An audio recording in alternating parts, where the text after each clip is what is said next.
Welcome to Dream Small. I'm Jason. And I'm Whitney. In a world challenging you to chase big, we dare you to dream small. We're a family of 8 who's fostered, adopted, and stumbled our way through learning that small, everyday choices can change lives. Join us as we share stories and encouragement to help you live out your purpose. Welcome back, everybody.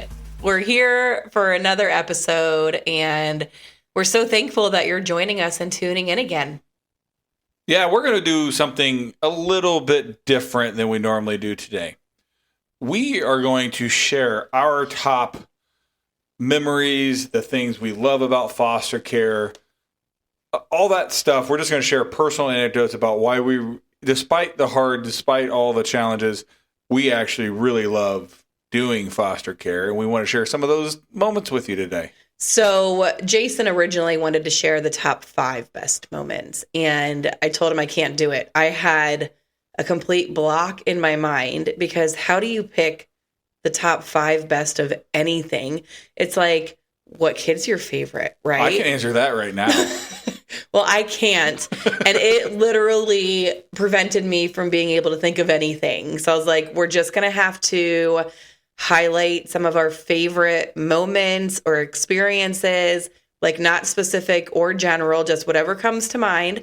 And then maybe down the road, we'll do another one because my mind does not work like that. So yeah, she had serious gas when I asked her to think of top 5. And, you know, me being a sports not like fan. Real gas. That's a saying for everybody. When you get, you know, being a sports fan, they make lists for the best helmets, the best hair, all the things. This is kind of I can't do that. So I'm too much of a everyone deserves a place. I can't do it. It's too much pressure. Yeah. So before we get into the details of the episode, I wanted to remind everyone to please follow, and subscribe wherever you're listening to us.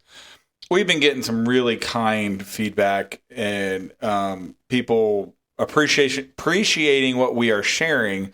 When you leave a review, when you subscribe, when you do all those different things, it helps other people find us as well. And remember, Dream Small Podcast at Facebook and Instagram, Dream Small Show on X. Don't really go there. I'm not doing a good job of saying it. And our email is dreamsmallpodcast@gmail.com. And we do want to hear from you guys. Yeah. And for all of you amazing people who have reached out and provided that kind of encouragement through a private message or text, this is me remembering now to ask you to please go back and share that thought on one of those platforms as well. Yeah, I can't tell you. We've gotten 5, 8, 10 personal messages from different people. Several. Yeah. That we screenshot and send one another. And it truly, truly makes our day when you guys share that with us. So thank you. There might have been like 24, honestly, when I stop and think about it. It's been a lot. But yeah, if you can go back and put them on a platform also, that would be really helpful just to help spread this podcast. So, one of the reviews that we did get on a platform. Actually, it is our first review. Our first review. Marissa, thank you for this review. She said, this podcast is so encouraging, honest, and all about real life. I love the interaction between both of you and all the insight your daughter brought from her perspective. We are in our first year of fostering and have so much to learn. And I'm thankful that we get to gain some advice from your experiences. Thank you for using your gifts to educate and encourage others. That makes our day. Thank you. It does. I mean, I don't even know if we're using a gift necessarily, but Jason likes doing the work side of the podcast. Whoa. And I likes doing is a bit strong. And I like to talk. And if we're being completely honest, this is like the 30 minutes a week that we get to have a conversation together.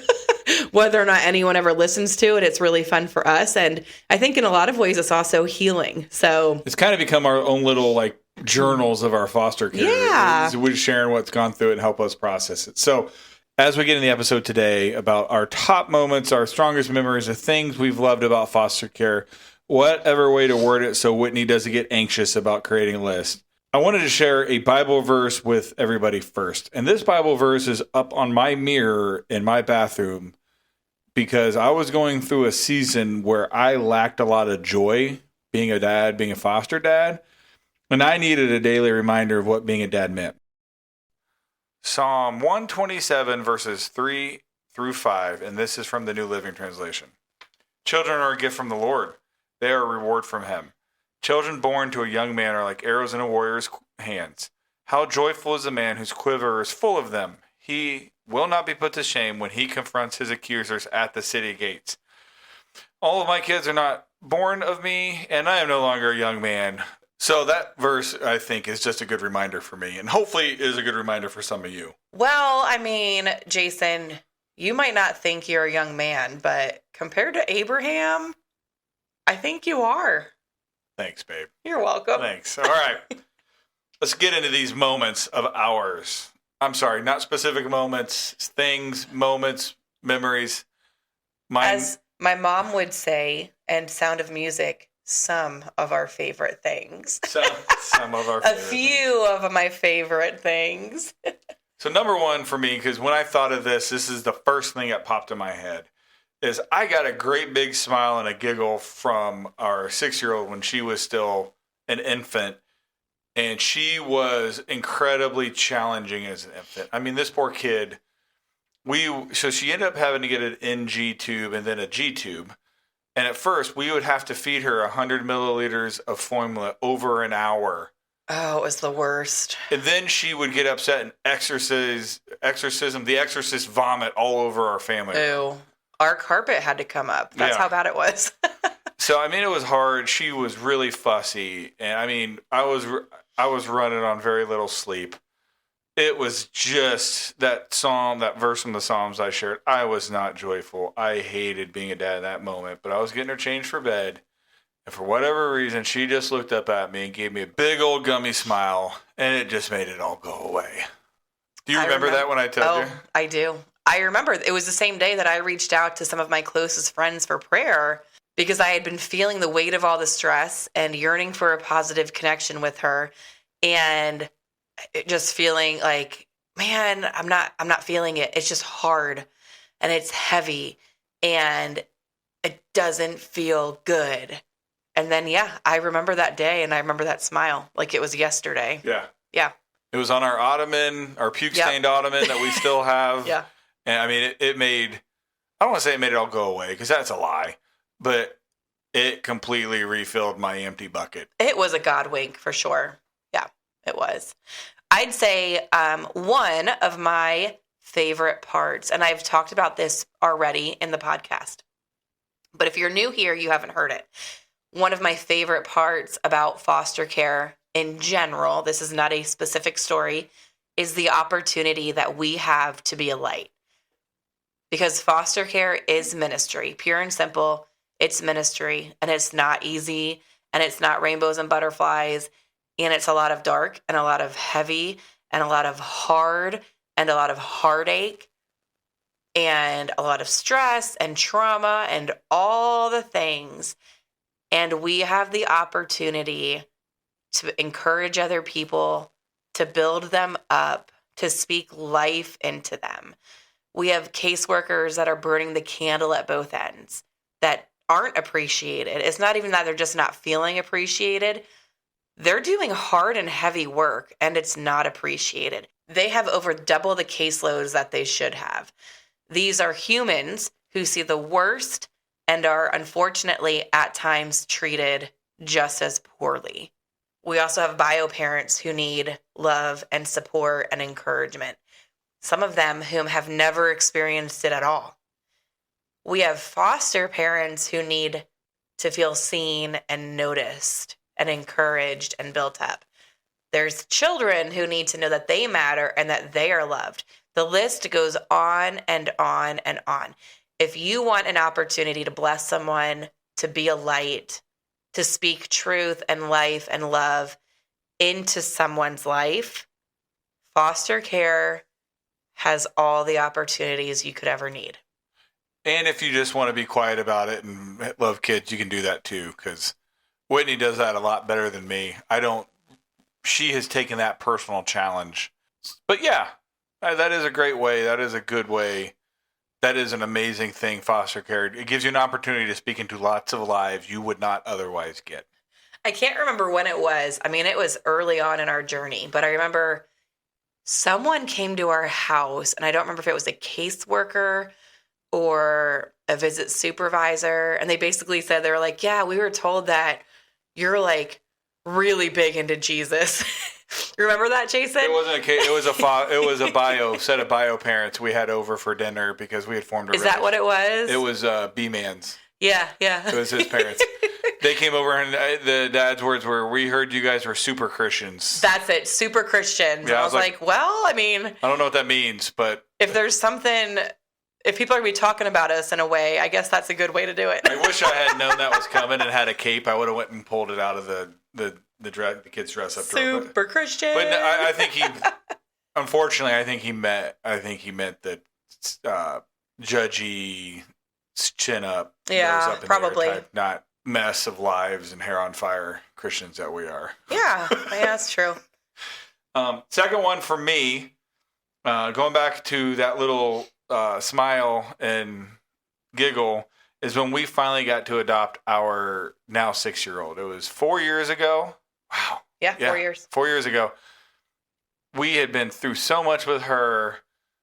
I mean, so much so that when crazy COVID came around, she had something wrong with her lung. It never materialized anything.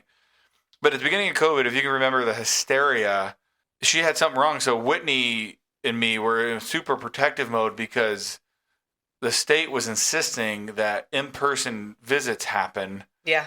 When they hadn't been happening consistently for the prior 13 months she's been in our care. And Mama Bear Whitney got the personal number to the state DCS director called her, and the next day we got a letter saying we would be doing virtual visits. But just getting to adopt our 6-year-old was just such a awesome, just God redemption story. What we had been through with her, it was just such a joyful day. We had 60 people? Probably, yeah. 60 people that showed up. It was a virtual adoption because it was in COVID. 21, so still playing the COVID game. And it was just so neat. There were people there that I had forgotten had played a role in our foster care journey. And so just getting to adopt her, both that moment and getting to love her the whole rest of our lives was one of my top moments. Yeah, absolutely. And I'll piggyback off of that and say that adopting our second adoption, our 3-year-old, was also a pretty big deal and a pretty cool experience. What was unique about this situation is that I knew, before I knew him, I knew that he was coming and that he would be ours. And seeing that come to fruition was incredible. I mean, if I'm being honest right now, which I tend to be, we actually changed his name within the first few months that he was with us. We didn't do it legally, and it's not something that I would generally recommend. But as we've said, that this situation was unique from the start. It felt like he was one of ours from day one, from that day I met him in that itty-bitty NICU cradle. One of the best parts of his case was that it never felt like foster care. And you foster parents on here know what I mean. Besides the monthly visit from his caseworker, there was nothing foster care about it. It felt like a cakewalk. And after other cases that we had over the past several years, God knew we needed that breather. So the fact that he came to us, we knew he was going to be ours. We started calling him by the name we would give him, even though we didn't get to adopt him until a good year and a half later. It was just great. It was all such a God thing, all such a great God story, and definitely one of my favorite. Their contrast between their two stories is quite incredible. Yeah. How the first one was a fight. It was absurd, and it was certain moments, and there was a lot of redemption. And when our son arrived to us, he was delivered, or actually we went up to see him in the hospital, and it was like we were walking in to see our newborn. Yeah. It was it's a remarkable story. Yeah, it's pretty amazing. Another one of my favorite generalizations of fostering is the opportunity that we are given to foster community. There are so many people within the network of fostering that we have been able to connect with. Incredible individuals that we've met through small groups, fellow foster parents, caseworkers, support systems. Foster care has brought so many people into our life that we wouldn't have known otherwise. People that have become lifelong friends. Some of these people have been there with us through our highest highs and our lowest lows. And what is a blessing about these people is they get it. They've been there in the trenches. You can speak openly and unashamed of what you're feeling and the hard parts and not feel like you're being judged for having those feelings because they get it. They've been there too. They understand what it feels like to say, man, I would not choose anything differently. And I love these children like my own. But man, life would be so much easier if we didn't X, Y, or Z, right?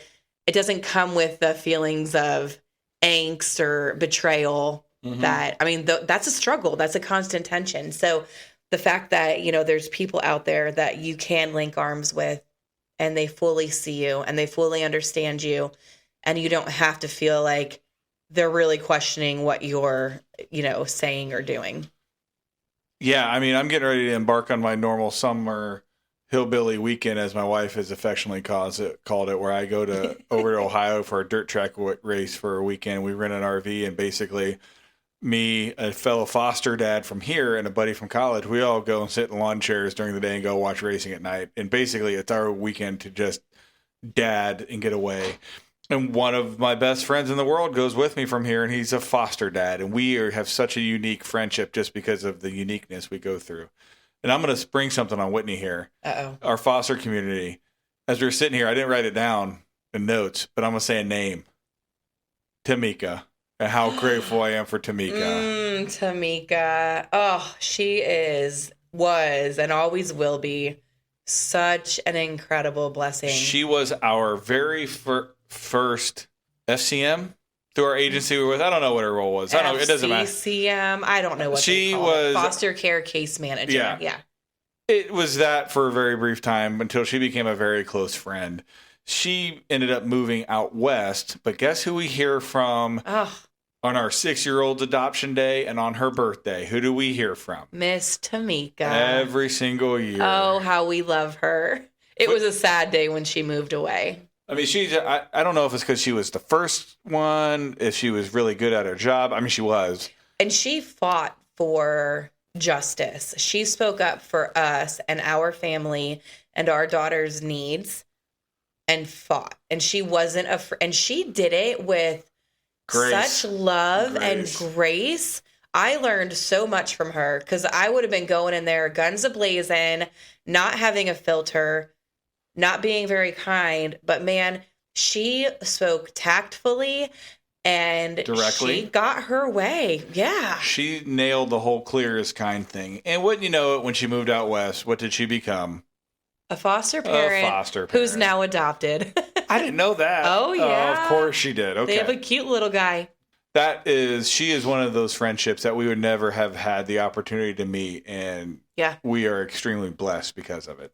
Such a special person. One of the next things that I have really been really neat to be a part of and see and do is, I'm not going to say others have become foster parents because of us, but we have had many a conversation with people who were curious about fostering, who got involved, and it's just been really neat to see that come to fruition in multiple lives of people getting involved in foster care after having conversations with us. Yeah, I mean, it's been really cool to see, helping plant those seeds or water seeds that had been planted. That's more of what we've done is water seeds. And I think we also give them permission. It's not unicorns and rainbows and butterflies. It's hard, and it's okay. It's hard, but you're going to get through it. Yeah. And we let them know that, we're in it too, and we'll be there with you. Right. It's been amazing to hear the people that have reached out to us and said that they've been considering it. And yeah, I mean, gosh, it's been 6 years now. So it's really cool that impact the trickle effect that it's had. I mean, me and you are much more even before the podcast, we were much more vocal with our involvement with foster kids than a lot of people are. Mm-hmm. A lot of people do it very quietly and they're just as amazing. we just felt, hey, there's a huge need, and we're both kind of vocal people. Let's lean on our vocalness to get that word out and get people involved. So Yeah, I mean, we honestly got really tired of getting phone calls and having to say no. So I was like, well, we can't keep saying yes. There needs to be other people. So we started talking up about it, right? So yeah, I guess it was just primarily we're selfish and tired, and we need help. help. There's a little bit of truth. There's a little bit of truth in that. Motivation, man, it goes a long way.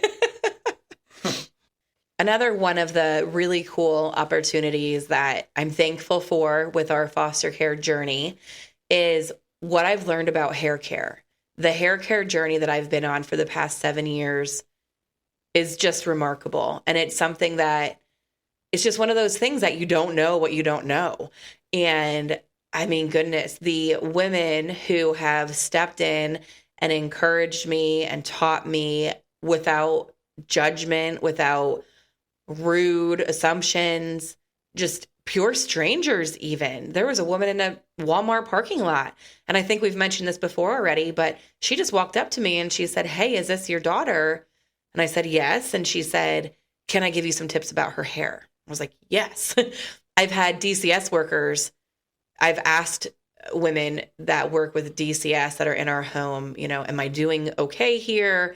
Should I be doing this or that, or the satin pillow, or should, so-and-so be wearing a cap, and does it look okay? And having DCS workers just in my home telling me, "You're doing a great job. Don't even worry about it."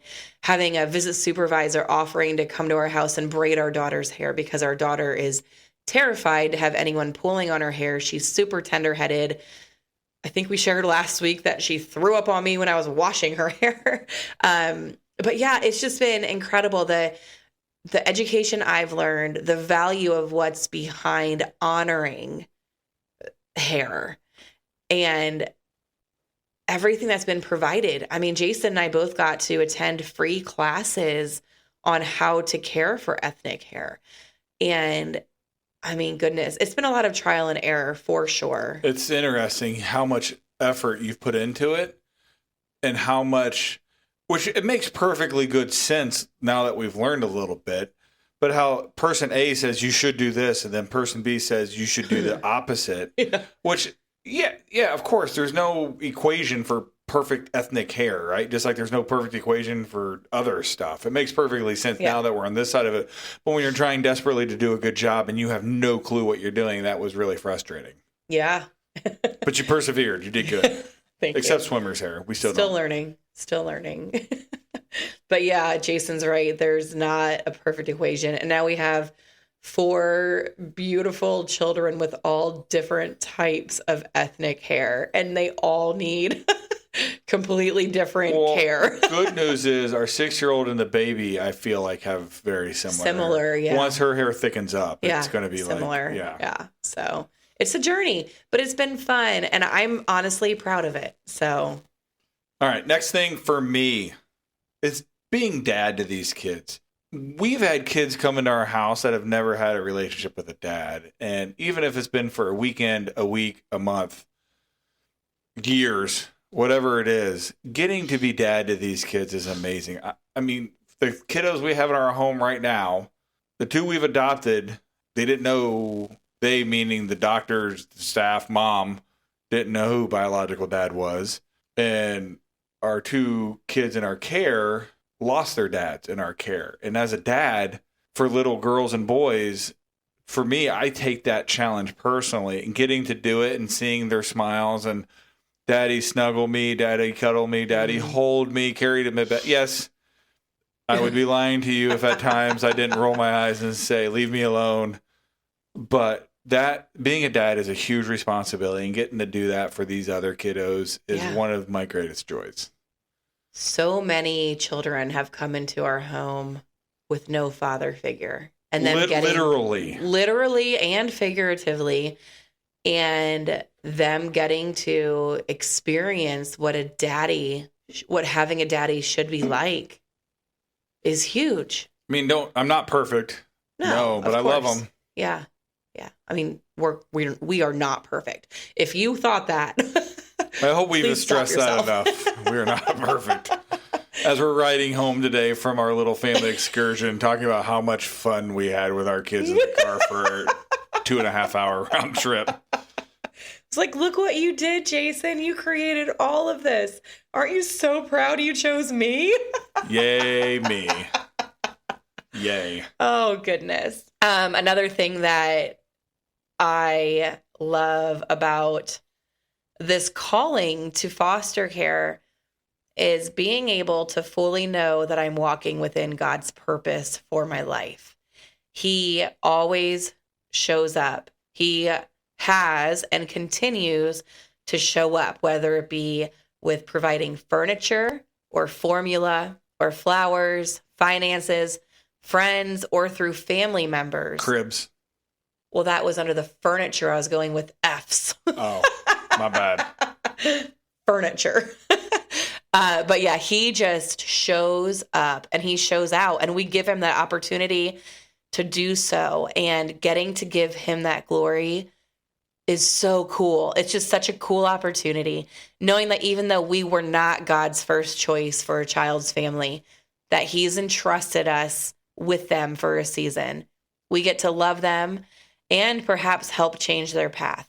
And our loved ones get to join along for the ride too. The book of James is maybe not my favorite book, maybe second. Romans and James, they fight for my favorite books of the Bible.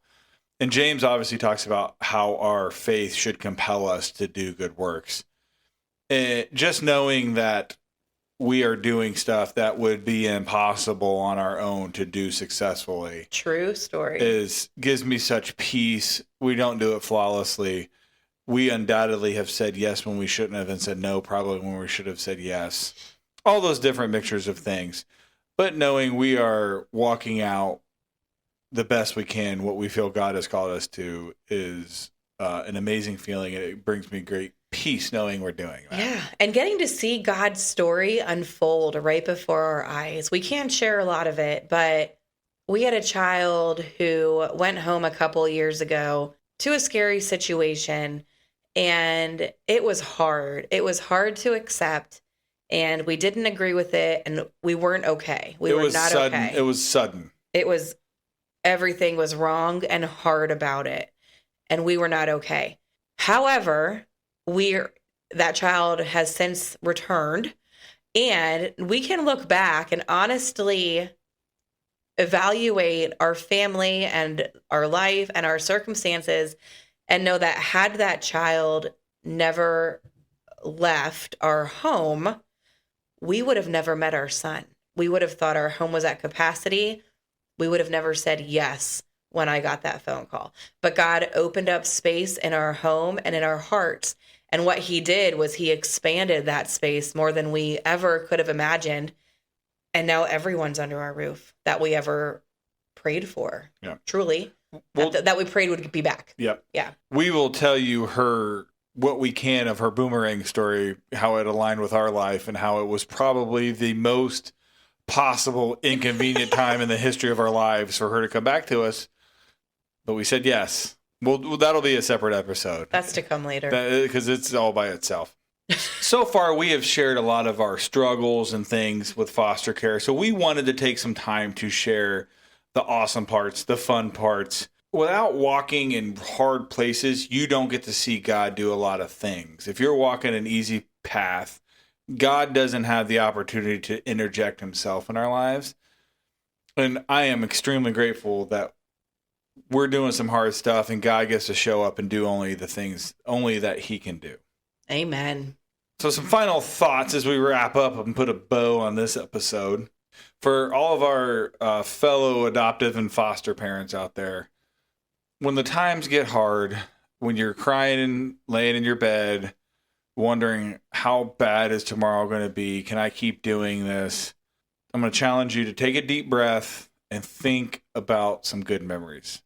I know there are situations that feel like they're always hard and a struggle. There are glimmers of good memories in there. I would just implore you to grasp onto those and hang tightly to those in those really hard moments. And what would make that easier? Take the time to write down those memories. when they come to mind so you can flip back and see them. Write down how God has shown up, how he's provided, how he has affirmed your decisions and your choices, and what that has meant along the way. Who has come into your life and blessed you at the most unexpected time? What people encourage you? What little God winks have you experienced through the children in your home? There are so many little things that we tend to overlook because we're human and we get caught up in the day-to-day and the schedules and the cancellations and the emotions and the feelings and the trauma and the appointments and the visits and all the things that we forget about all of these positives. So however you can, I would encourage you to document or list or track positive experiences and those ways that you have been blessed and continue to be blessed on this journey, so that when things do get hard, you don't have to be stuck there on your own. You can recognize that it's hard right now. It's hard in this season, but it's not always this hard, and it won't always be this hard. And for our non-foster parent, non-adopted parent listeners, it doesn't always suck. If we've been giving you that impression so far, it is a lot of joy. And then ask yourself, man, how can I help these foster and adoptive families? Can I babysit for a night so mom and dad can go out for a date? Can I take one of the kiddos for a movie? Can I bring a goodie bag over for the kids? Can I just go play with one kid who has a sense of abandonment that just clings for attention? These are all things people have done for us. So if you are just a non-foster parent, non-adoptive parent, you're wondering, man, I want them to experience more of those joys. Step in and give those foster families and adoptive families a little bit of time, a little bit of capacity, a little bit of space. Yeah, great tips. All right, you guys, that wraps up another episode. Thank you for listening. We would love your feedback. And until next time, dream small. If you're listening on Apple Podcasts, please tap that follow button or leave us a review. It helps other people find my mom's and dad's show. If you're on Spotify, please give my parents a follow and 5-star rating. And wherever you listen, don't forget to share the show with a friend who needs a little encouragement today. You can also follow us on social media and stay in the loop. Instagram at Dream Small Podcast, Facebook Dream Small Podcast, and Twitter/X at Dream Small Show. Or email us anytime at dreamsmallpodcast@gmail.com. We love hearing from you. And remember, just dream small. See you next time.